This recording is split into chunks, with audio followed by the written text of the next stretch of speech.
So ito guys, nakikita nyo kung ano yung nakikita nyo dyan sa screen. Halimbawa ganito yung screen na makikita nyo sa sasakyan ninyo.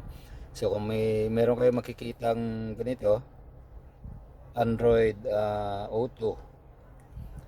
So ito, ang function nito, ngayon ko rin lang nalaman to eh. Halimbawa may gamit kang cellphone, isa pang Android, isa pang Android. So itong cellphone na to, connected yan sa cord, yun, no? So itong cord na to, i-connect ko lang to dito sa yan, sa USB port. Ayan, USB port. So kukunik ko rito. Yan.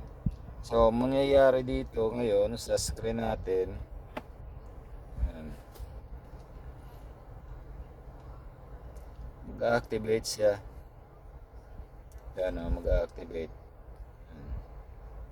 Yan, di ba? Kita nyo kung ano yung nangyari. Yan. So, mangyayari ngayon sa screen natin, yan, binabasa niya.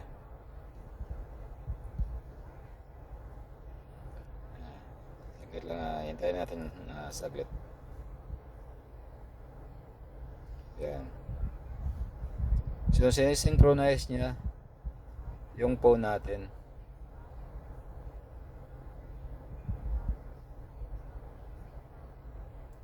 Yan.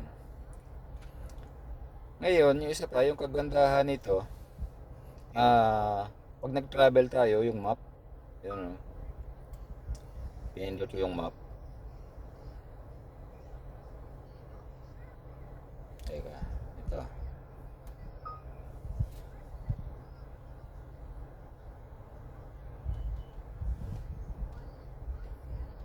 Yan, ngayon.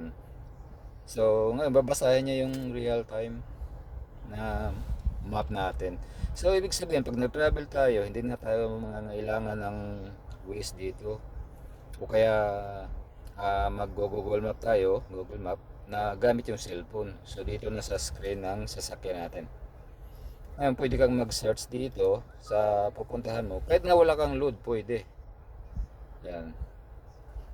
So, halimbawa, magsi-search ako ng isang lugar, may nakalagay dito, Subic, Zambales. Ang layo naman. So, halimbawa, ipipindutin ko to. Ayan.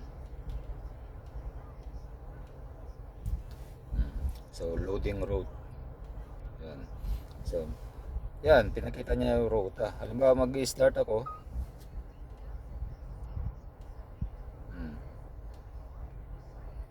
Loading. Yan.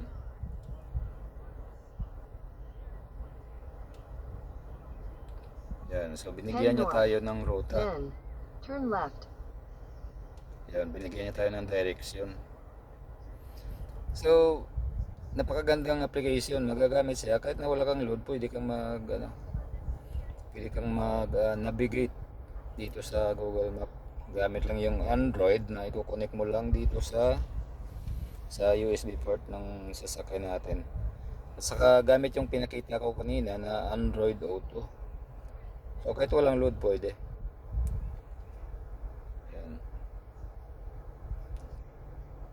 So napakagandang application yan. Lalo na hindi na tayo gagamit ng cellphone. Minsan ako dati kasi tingin-tingin ako sa cellphone eh. Siyempre distraction din habang bumabiyahe. At saka maliban daw sa distraction habang bumabiyahe, ano pa, maliit ang cellphone. So ito malaki. Yan. Okay. So hopefully makatulong tong ano na to, yung video na to sa mga hindi pa alam yung ganitong application. Doon nakikita nyo kanina, Android Auto sa screen ng mga sasakyan natin. Alright. Good morning uli sa inyong lahat.